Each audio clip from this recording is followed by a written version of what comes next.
শুধু আমরা সবাই করতালি দেই, সবাই করতালি দেই। আমরা মেয়েরা যে সময় প্রথমে তালিকার মধ্যে প্রতিনিধি তো আমরা উপভোগ করছি ব্রেকিং দ্য সাইলেন্স। নারী শিশুদের ফুটবল খেলা চলছে আমাদের এই ইভেন্টের পরেই। মন্ডলী আপনারা দেখছেন আমাদের নারী ফুটবল টুর্নামেন্ট।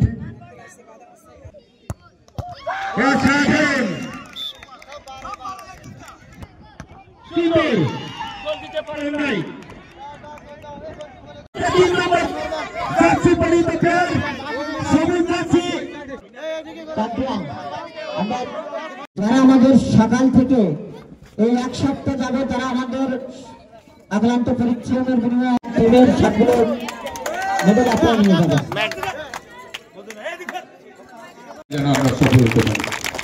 আমরা কোনো ভাষণ দিয়ে বা কোনো কমিটমেন্ট দিয়ে কোনো প্রতীক এরকম একটা অনুষ্ঠানে আমি